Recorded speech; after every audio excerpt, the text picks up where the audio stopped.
What's going on, dudes and dudettes? So Duke had one of the first of 3 games up in Canada to have like a August exhibition games up there just for practice and get the team ready. So, and also I'm sure because RJ Barrett, I'm sure that's the reason why he chose Duke, because he is from Canada and they got to play in front of his hometown, which is pretty cool. So both RJ Barrett and Zion Williamson combined for 63 points last night, and it was a pretty convincing win, almost 20 points over Ryerson.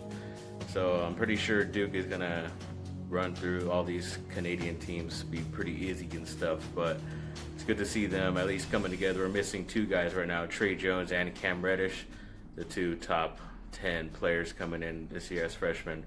Are both out with injuries, but hopefully they can come back in one of these games, if not the next 2, just to get some playing time to see what they look like.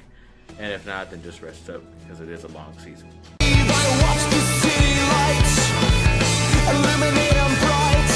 Alright, and we got an update for USC recruiting football news. Kayvon Thibodeau, he's the #1 player coming out of high school this year. He's a defensive end out of Oaks Christian in California.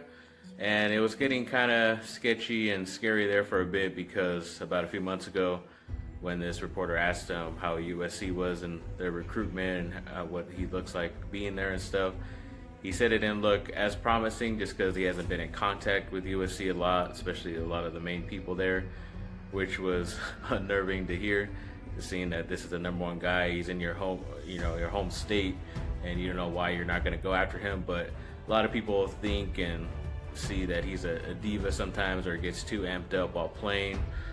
Maybe a little bit too much confidence, but you gotta know how to, I'm sure USC will be able to channel that and be able to control that and use it for good, because both players like a JT Daniels, who's there right now as a freshman, and Amon-Ra St. Brown, they're both pretty high confident kind of players, and I mean they play like it because they're really talented, and this kid is as well.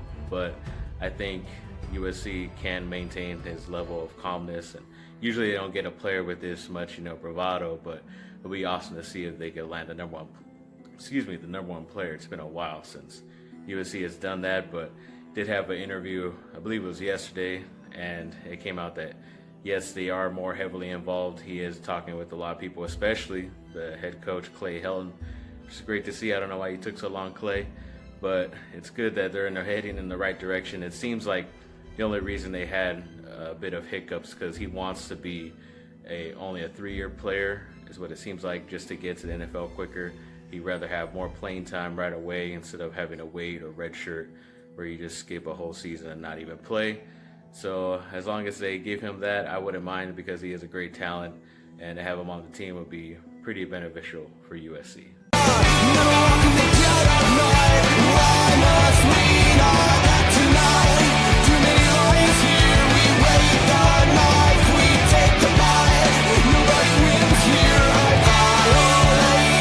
Alright, and LeBron is favored once again to win the MVP this year. Pretty obvious, just because of how much work he's going to have to do to get these young Lakers players to play really well for the whole entire season, just to even get to the playoffs. Be well deserved if he does. It kind of seems like it's his time. It's been a while, so good luck to him. And they're saying right now that Josh Hart can be a bona fide starter in the NBA pretty soon coming up. I just don't understand why the Lakers re-signed Kentavious Caldwell-Pope. Yes, he is a pretty good, talented player. Yes, he does have the same agent as LeBron James, but for that amount of money, and it's going to stop the development of Hart to even get more playing time. That's what sucks in my opinion. Why I hope they didn't bring back Pope, but they did. And we have to deal with that for now, but I'm sure Hart will end up playing over him and being better than him, and they'll just have to use Pope in trades as well. So I'm pretty sure it's going to be a big trade for the Lakers coming during the season. And then the ex-USC player, cornerback Jack Jones, he pled guilty to felony burglary, which sucks because I always thought he had great potential, not only at USC, but especially I'm sure a lot of people thought he could get to the NFL with just his speed, coverage abilities, and even to be able to play special teams, returning the ball. Just sucks. A good talented player went down, but I'm sure there's always going to be another chance he's going to get in the future as long as he sticks with it, and good luck to him.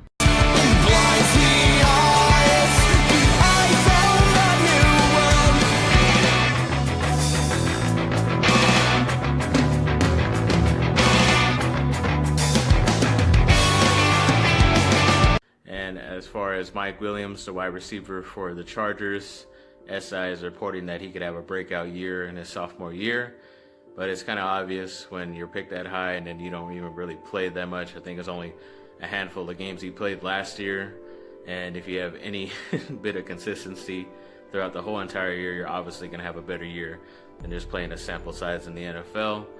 So this is kind of like an obvious situation, especially since they are going to use him more in certain tight end setups.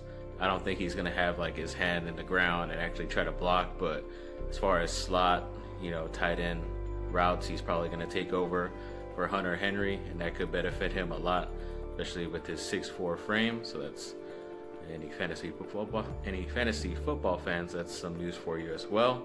And then the Anaheim Ducks re-signed a restricted free agent Andres Cassie to a 3-year deal. Didn't really hear much about him before, but as long as we got him back and he's a young player, that's all good for the Anaheim Ducks. And then I don't know why the Chargers still continue to have kicker problems or issues.